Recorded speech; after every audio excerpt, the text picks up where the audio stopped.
Do you even know why you do the things you do? John, you're looking green, but you're also sounding scratchy. Yeah, yes, I am. It's not good if you're a performer of any kind to lose your voice, and I have largely lost my voice. It comes and goes, and the hilarious part to me, I think, is that for my voice to sound good, I have to really project, which probably hurts my voice. Yeah. So I'm trying not to project. I'm kind of doing my version of scratchy whispering. As far as I know, it should be listenable. But I mean, it is what it is. It sounds fine to me. Welcome, everyone, to Literalist Reactions. I'm Dave. With me, as always, my scratchy, sultry, throated friend, John Doe. Yeah. You sound a little Satchmo there, so we'll just go with that. Is you is or is you ain't my baby. What do we got today? Today, well, this has been a long time coming, and it was a slow burn on the votes, but it has gotten enough votes to make it to the playlist. We're going to do some Dire Straits. Okay. I think we have done Dire Straits before. Yeah, we've done, I think, 2 songs by them. Mm-hmm. I like the one about the guy who was complaining in the electronics section. Wasn't that Dire Straits? Yep, that's it. Yep, Money for Nothing, Dire Straits. Yep. I think That's one of us or both of us froze there if you didn't hear me. Yeah, I'm getting the old unstable thing, but we'll see if it straightens itself out. It always does. Anyway, this is a song that apparently Dire Straits fans clamor for. All right. It's a song I was unfamiliar with. I listened to it and I go, okay. They tell me that it is lyrically, yeah. All right. Well, I'm being honest. Well, we keep saying that a lot of what you like and what you love and what you like just cling on to with both hands has to do with a time and a place you first heard it. Mm-hmm. And this one must have skipped right past me. Mm-hmm. It does show the prowess of Mark Knopfler because, as we've said, he's one of your guitar players' favorite guitar players. And he also writes very interesting lyrics. And he has a peculiar singing voice. People kind of call it talking more than singing in a lot of cases. All right. But anyway, the song is called Telegraph Road, not Telegraph Load. That's a different song. So bunch of bad words on a telegraph line. It's a telegraph load. And this is they recommended a live version. I found 2 live versions, and of the 2, sonically I preferred this one. Okay. I hope no one complains that I chose the wrong live version. Hey, at least we're doing a song I'm unfamiliar with, and you're lucky right there, buddies. And speaking of the buddies who are lucky, let's go with a partial list of the people. First one to bring it to my attention was Stephen Q74, the Chesh Shed. Sinner from Prairie. Sinner from the Prairie. That's a very specific. English. I like being a sinner, but then giving it a location. Like, I'm not a sinner from anywhere. From the prairie. He can track you down. Adrian English, Matthew Hogue, Ari Sultanik are among the people. You may notice they don't seem familiar to you because this is apparently a different group of folks from our typical proggy Russian yes type of an audience. Sure. So these are different people, and this is a different song. Let's see what you think of this. All right, here we go. Dire Straits, Telegraph Road. Boy, that's a lot of hands in the air. That's what I would say about that.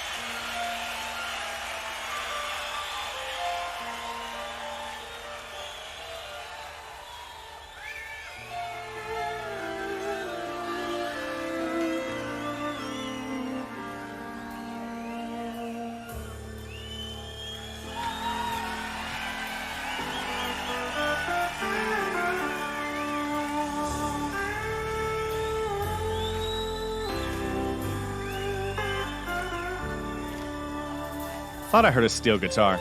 Yeah, pedal steel right there. So a long time ago, come a man on the track.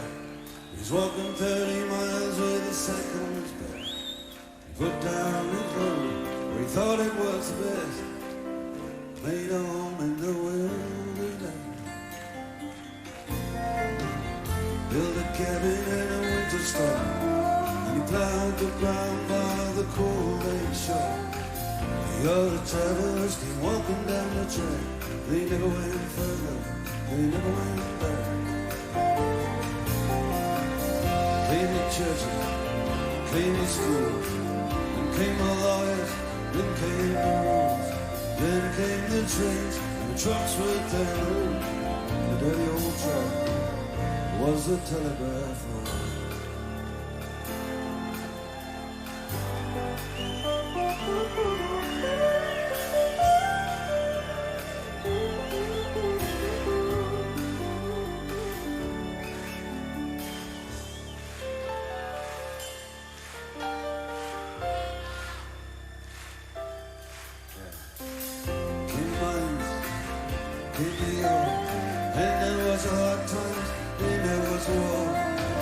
Sang a song about the world outside. Telegraph folk are so deep, so wide, like a rolling river. All right.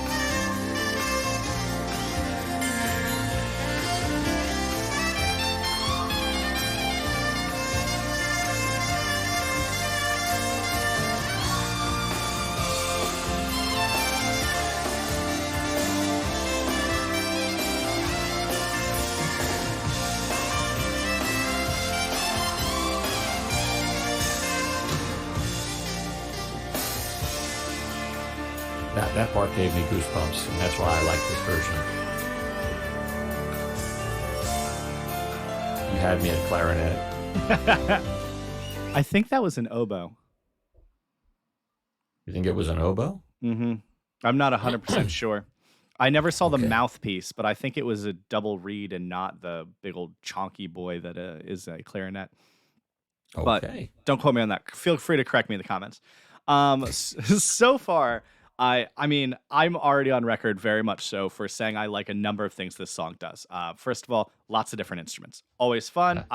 Opening with the steel guitar and then moving on to clarinet / oboe, whatever that was. That reed instrument. Yeah, the reed instrument. Very enjoyable. I love all of that. You're right in that I see what people say where he's a little more talky than singy, but he is singing in this one. A little more, I think, than some of the other songs I've seen of Dire Straits.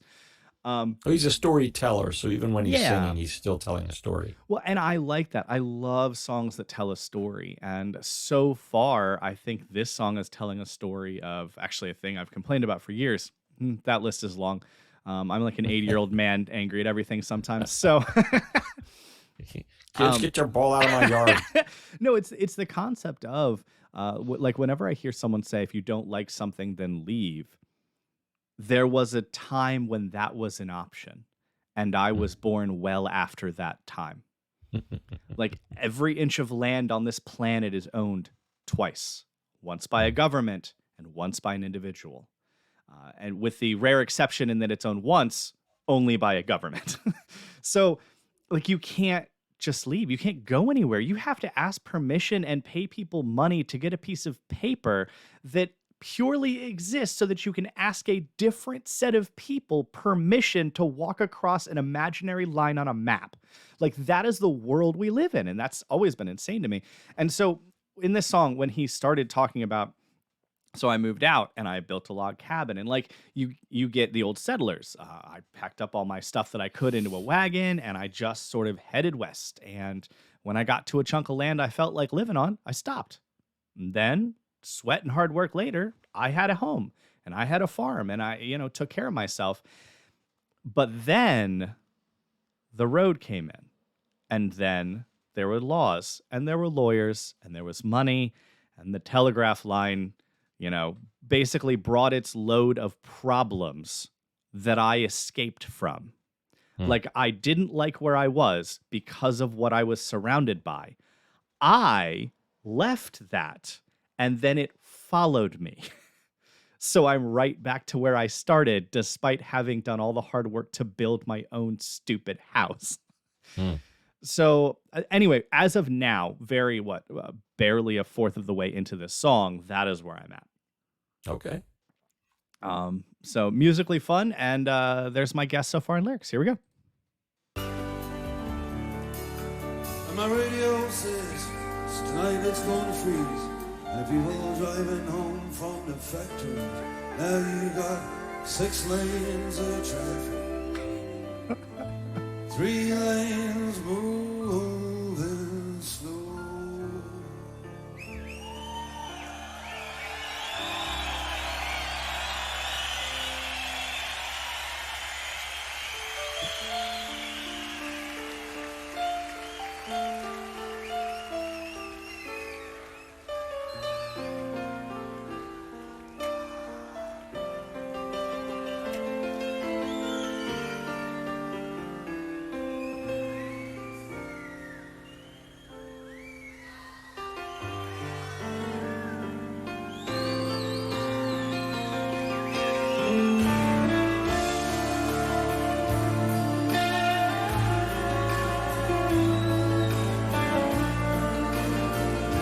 Like a Paul Reed Smith. I'm just guessing. I didn't see the headstock, but it looks like a PRS guitar.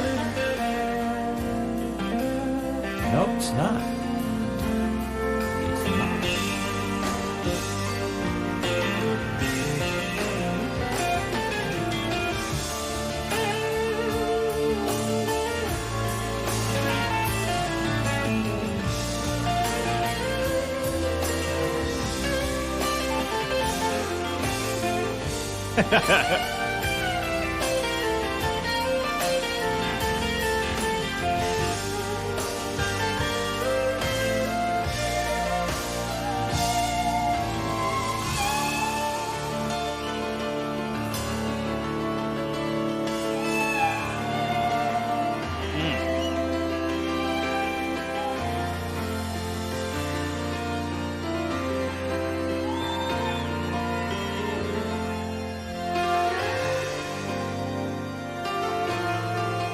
What's that? A Hammond?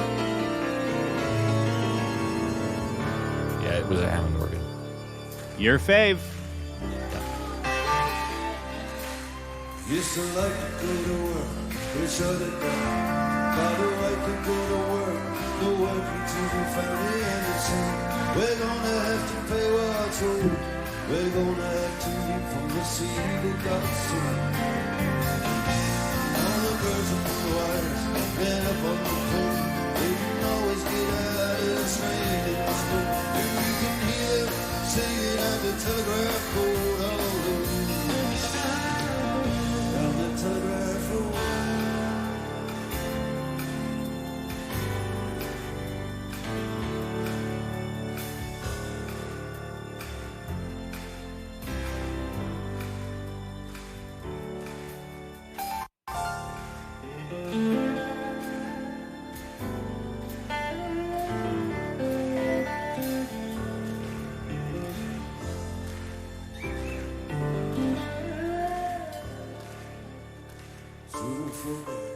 But I remember nights, life was just a battle race.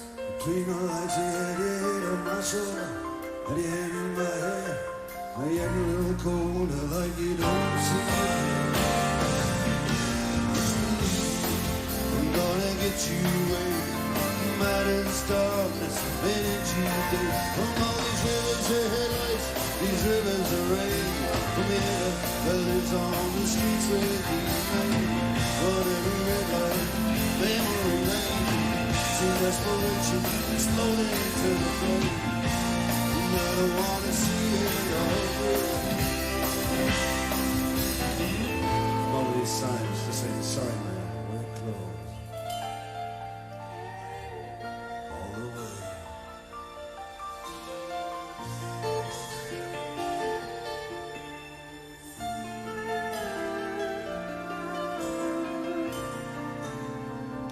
Down the telegraph road.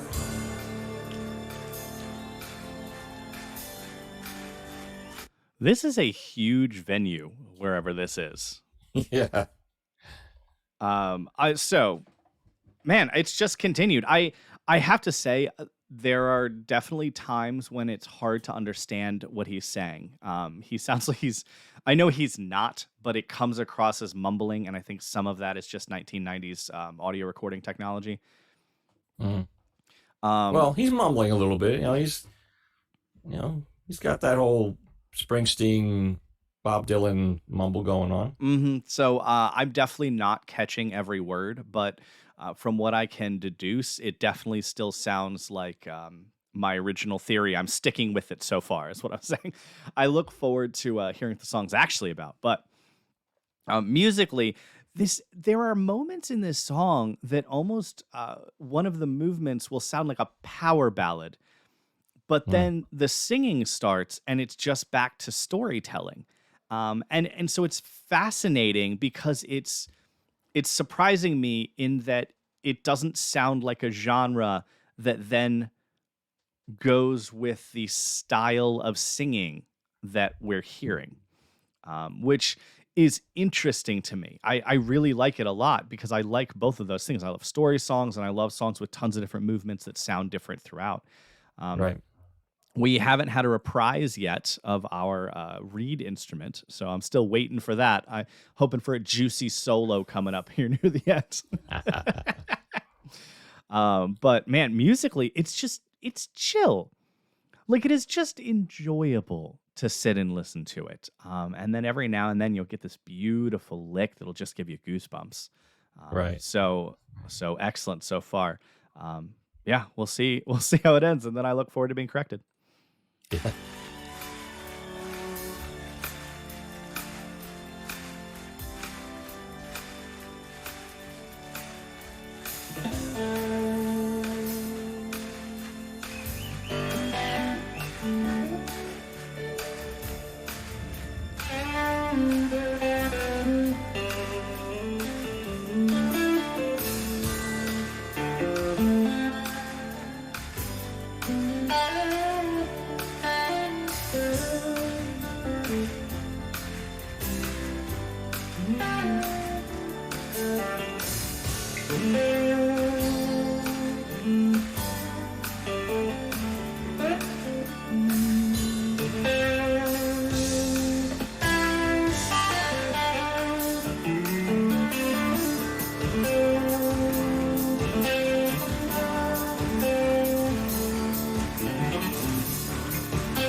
Nice build.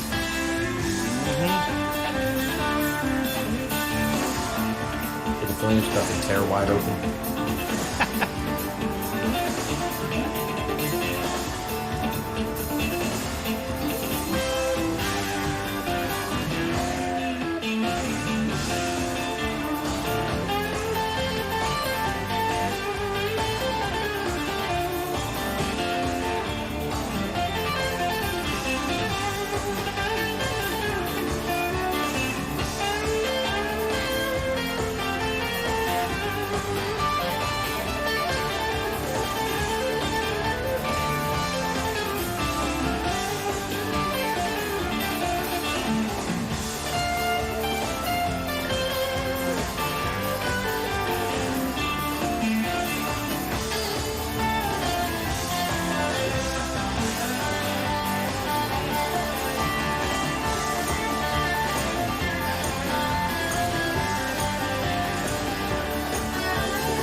That was fun. That is was fun. that is my initial reaction. That was fun. All right, so turns out there were no more lyrics in the entire back 7 of the song. And it's the fastest 7 minutes I've experienced in a while. That was enrapturing. So okay, I have a couple of my odd notes because I feel like I just notice weird things sometimes. I don't know why I fixate on them. I really liked the drummer had gloves on. I often think drummers should wear gloves. I don't know why. It makes sense, right? Like you're holding sticks and you're smashing stuff. Like why are you not gloving up, buddy? So props to the drummer for wearing gloves. And I mean I guess the traditional drummer, because they had two percussionists, if you will, like a drummer and then a various percussion instruments. I think it was a real misstep to not have our reed instrument come back in the second half of the song there. But that being said, man, they did such an incredible job, and you pointed it out, of the build. Like you felt it. Yeah. Everything in you was building with the music, and it created tension inside of you that you wanted the musicians to release for you. And that is a skill set that is incredible to me, to make someone feel the tension and keep listening because you want the release from whatever the next movement is from them. And they nailed it, absolutely nailed it. So I totally get it. I can't obviously compare and contrast any live comparative to a studio version, this being the only version of the song I've ever heard. But I think part of the power of this song was that it was live. And so even the musicians had all of the energy of the audience there cheering and feeling it with them and singing along, speaking along, or however you want to say that. So musically, I think this is it was a banger, John. It's a banger. It's a Using banger. that kid vernacular right there. Actually, I think that might be from the 80s. No, not the 80s. We never said banger. Unless we were talking about naughty bits. But no, we did not use that term in the 80s. My people didn't. Let me put it that way. Now I want to know the etymology of the word banger. Anyway, so music or lyrically, I think I will stand by my theory.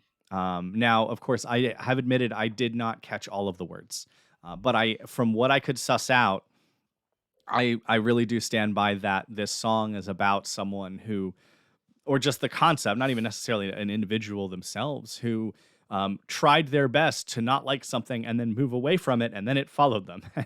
Right. And all of to get off the grid, and the grid follows you. And suddenly you tried your best to have your little farmstead away from everyone, and the next thing you know, you're sitting in 3 lanes of traffic on a 6-lane highway heading to the factory that's going to close down. Also, there's war. Right. Like, you try your best to escape it, and you can't. Right. I mean, this song, in a sense, is a cry of why libertarianism doesn't work, because there's just too many people. Like that. Yep. It's a wonderful concept when you can go walk one direction and then be miles and miles and miles from the closest human that can't also mess up your water supply. Like, sure, then it works, but like, we live in a society. There's too many people. I say it all the time, mostly in traffic. There's too many people. And I'm not saying that I want most of them to die, but there's too many.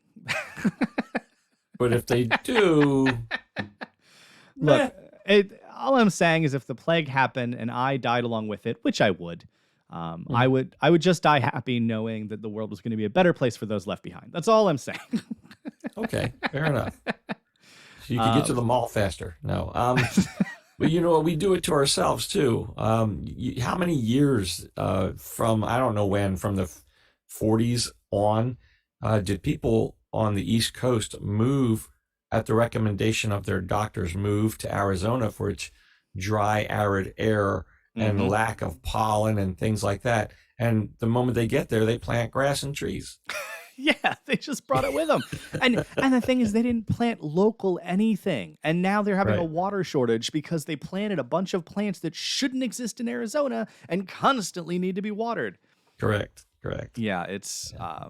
well, thank Roundup for that. Did you know that, John? Roundup is the reason that we have our current grass. Roundup was created, and then it turns out it killed very good things like four-leaf or like clover, and dandelions and stuff like that.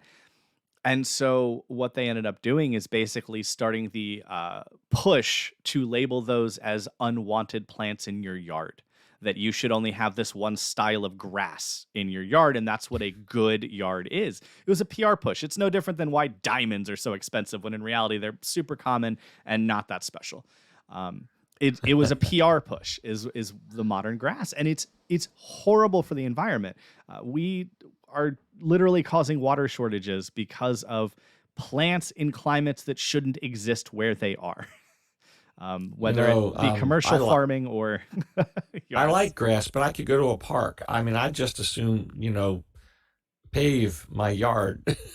Well, no, it's not that I want to say pave your yard. It's just Yeah. local. Whatever Right, grows right. there is what Local should be habit, growing in your local yard. Yeah, regional habitat is what you want to Yeah. promote in your yard, right? Yeah, and if your yard is regional, guess what? You don't have to water it because it's used to living here. It'll be fine. Yeah. That's It the whole knows point the of it. deal. It gets it. Occasionally it'll turn brown, Yep. but occasionally And it'll be fine. it'll be fine. Yeah. Yeah, I've always said I don't know why roses are so special. If I mow my yard, the dandelions are back, and I think the pops of yellow are gorgeous. That rose bush takes forever to prune and water and fertilize and take care of. Seems to me dandelions are the superior flower, and I'm a big can eat 'em. fan of what they call black-eyed Susans. They grow along the side of the road everywhere you are. Yeah. Love those things. Anyway, that's my soapbox, and this is how I feel about that song. I thought you were going to say that because that is a great song. Well recommended. Thank you so much, Dire Straits fans. And if you want to give us some more color onto what the lyrics were about, I know I got the guitar wrong from the body. It looked like a PRS, but it turns out it's a brand I'm not familiar with called Pensa. Pensasur, I'm not sure. And it looks like its model number is MK1. Gee, Mark Knopfler, MK. It might be a custom guitar designed with him in mind. But that's what he was using ever since about 1988. He would use that guitar apparently, and others. But there you go. So I got that wrong, but I've corrected myself. Although I find, Dave, most people, when the song ends, see ya, wouldn't want to be you. They don't get it. They don't get the fun is chatting about it afterward and having this conversation. Well, if you're still here, then you do get it. Thank you so much for watching. John, I look forward to whatever we get requested next. I'll catch you on the flip side.